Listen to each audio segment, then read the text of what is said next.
हसीन दिलरुबा की घटनाओं के 2 महीने बाद रानी आगरा में एक ब्यूटी पार्लर चला रही है, जबकि ऋषु अब उर्फ रवि का उपयोग कर रहा है। एक कृत्रिम हाथ के साथ एक डिलीवरी बॉय के रूप में काम करता है। ऋषु पैसे कमाने के लिए उपकरणों को ठीक करने और ट्यूशन कक्षाओं को पढ़ाने जैसे अन्य काम भी करता है। हालांकि पहचान से बचने के लिए अलग रहते हैं, वे फोन से संपर्क में रहते हैं और 2 महीने में थाईलैंड भागने की योजना बनाते हैं। दंपति पैसे बचाने के बारे में सावधानी बरतते हैं, जिसका उपयोग वे थाईलैंड के लिए अपने टिकट खरीदने के लिए करते हैं।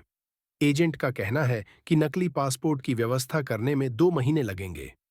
खबरों में कहा गया है कि भारी बारिश के कारण हथनीकुंड बैराज टूट गया है, जिससे बड़ी संख्या में मगरमच्छ यमुना नदी में छोड़ दिए गए हैं, जो यूपी की ओर बढ़ रहे हैं और आगरा पहुंच गए हैं। रानी की मकान मालकिन के चिकित्सक अभिमन्यु ने उसमें रोमांटिक रुचि दिखाई है, जिसे वह स्वीकार नहीं करती है, जबकि ऋषु की मकान मालकिन पूनम, जिसका एक कृत्रिम पैर था, ने उसकी ओर स्पष्ट रूप से प्रगति की है, जिसे वह भी अस्वीकार कर देता है। पूनम वन नाइट स्टैंड और फलिंग चाहती है और प्यार की तलाश में नहीं है। अभिमन्यु एक कंपाउंडर हैं और उन्हें बुनियादी चिकित्सा और मानव शरीर रचना विज्ञान का ज्ञान है। रानी अभिमन्यु के साथ फिल्मों में जाने के लिए तैयार हो गई थी और उत्साह में उन्होंने बालकनी के लिए सभी टिकट खरीद लिए ताकि वे एकांत में रह सकें। लेकिन उस रात रानी के मकान मालिक राजेश खन्ना और मकान मालकिन लीला खन्ना एक मसाला सम्मेलन में गए और घर खाली था। इसलिए रानी ने ऋषु को एक रात सेक्स के लिए आमंत्रित किया और अभिमन्यु के बारे में पूरी तरह से भूल गई। अभिमन्यु इस बात से नाराज है कि रानी ने उसके बारे में नहीं सोचा था। एसीपी किशोर रावत और वरिष्ठ निरीक्षक मानव शुक्ला, जो अब आगरा में हैं, रानी से मिलने जाते हैं और खुलासा करते हैं कि वह जानता है कि वह और ऋषु नील की हत्या के लिए जिम्मेदार हैं। ऋषु और रानी अधिक सतर्क हो जाते हैं और एक दूसरे को फोन करना और मिलना बंद कर देते हैं। ऋषु रानी को एक सार्वजनिक फोन बूथ पर बुलाता है और उसे दूसरे फोन बूथ से यह कहने के लिए फोन करता है कि किशोर के पास कोई सबूत नहीं है और अगर पुलिस उसे पूछताछ के लिए बुलाती है तो भी उसे मजबूत रहना चाहिए। नील के चाचा मृत्युंजय मोंटी पासवान जांच का नेतृत्व कर रहे हैं और प्रतिशोध के लिए रानी और ऋषु के अपराध को साबित करने के लिए दृढ़ हैं। मोंटी को पता चलता है कि पिछले कुछ महीनों में रानी ने जारी की गए सिम के खिलाफ नैतिक वर्मा के रूप में पंजीकृत एक व्यक्ति के साथ सबसे अधिक बात की थी। रानी का दावा है कि नैतिक उसका दोस्त था और उसकी पत्नी की शिकायत के बाद उसने उससे बात करना बंद कर दिया। मोंटी को यह भी पता चलता है कि नैतिक अक्सर एक ट्रैवल एजेंट को फोन करता था। मोंटी को यकीन है कि नैतिक ही ऋषु है। मोंटी जल्दी से ऋषु के ट्रैवल एजेंट प्रमोद राणा को पकड़ लेता है, जो उनकी भागने की योजनाओं को विफल कर रहा होता है। एसीपी रावत पूनम से ऋषु के बारे में भी सवाल करता है, लेकिन वह उनके संदेह की पुष्टि नहीं करती है। घबराए हुए रानी संदेह को दूर करने के लिए अभिमन्यु से शादी करने का फैसला करती है, जिस पर ऋषु बेपरवाह होकर सहमत हो जाता है। रानी अभिमन्यु को प्रस्ताव देती है, लेकिन केवल इस शर्त पर कि वे प्यार में नहीं पड़ सकते। उसके सदमे के बावजूद वह स्वीकार करता है और दोनों शादी कर लेते हैं। रानी और अभिमन्यु अपनी शादी के बाद एक प्लेटोनिक संबंध बनाए रखते हैं। अभिमन्यु, जिसने कम उम्र में अपने माता पिता और बाद में अपने चाचा और चाची को खो दिया, बताता है कि रानी के लिए उसके प्यार ने उसे अपना जीवन समाप्त करने से रोक दिया।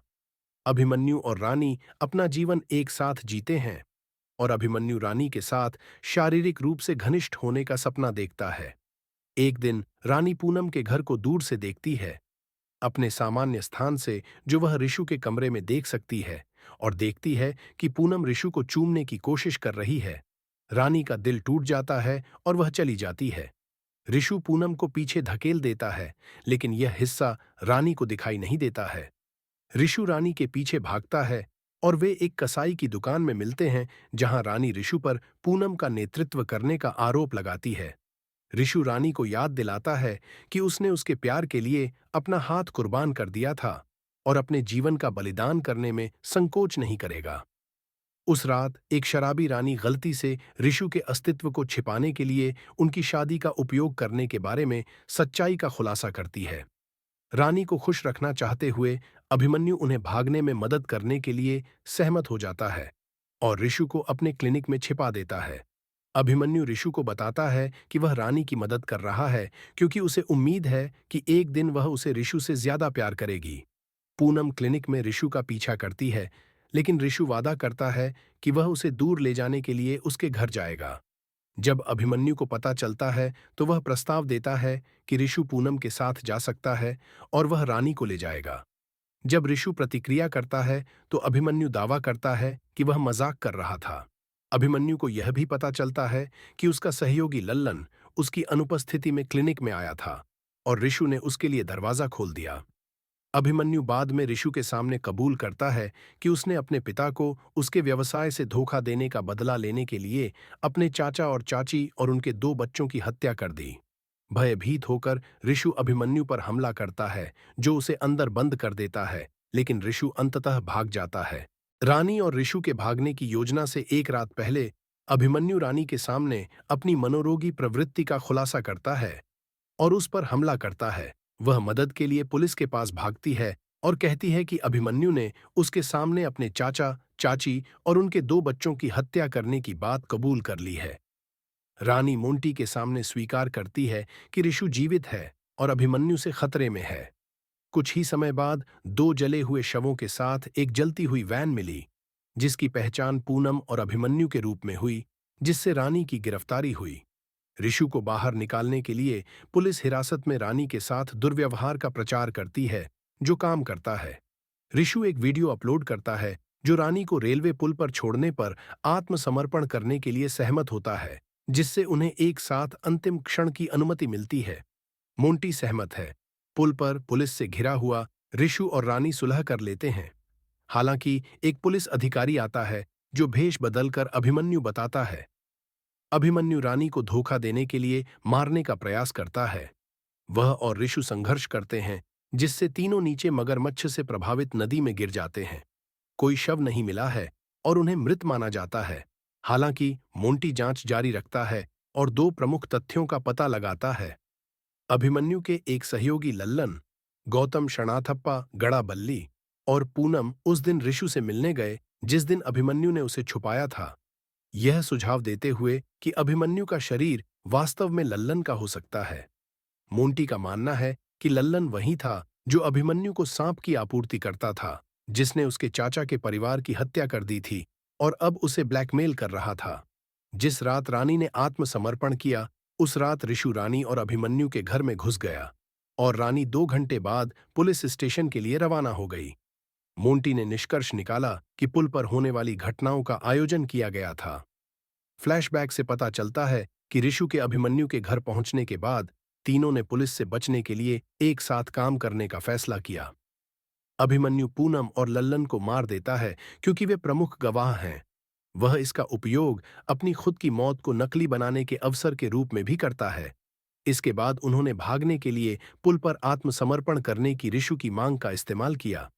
रानी से अनजान अभिमन्यु ने उनके भागने के दौरान ऋषु के कृत्रिम हाथ को पानी के नीचे से हटा दिया, जिससे वह तैरने में असमर्थ हो गया और उस पर मगरमच्छ द्वारा हमला किया गया। रानी और अभिमन्यु जीवित होकर नदी से बाहर निकलते हैं। आर्शी को मृत माना जाता है, जिससे रानी का दिल टूट जाता है। 6 महीने बाद रानी और अभिमन्यु देवसर गांव में रह रहे हैं। रानी एक शिक्षिका है, जबकि अभिमन्यु एक क्लिनिक चलाता है। पत्रों में रानी अभिमन्यु और मोंटी को एक चट्टान के किनारे पर आमंत्रित करती है।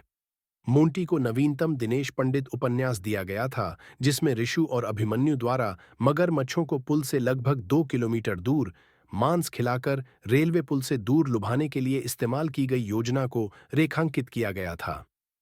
अभिमन्यु का सामना करते हुए वह बताती है कि वह जानती है कि उसने नीचे की चट्टान से नदी में कूदने से पहले उसे उसके जीवन से दूर करने के लिए ऋषु को मार डाला था। मोंटी अभिमन्यु को गिरफ्तार कर लेता है। एक अंतिम मोड़ में फ्लैशबैक से पता चलता है कि ऋषु मगरमच्छ के हमले से बच गया। बाद में रानी के साथ फिर से मिला और उसे सच बताया। रानी अपने गिरने से बच जाती है और ऋषु के साथ भाग जाती है।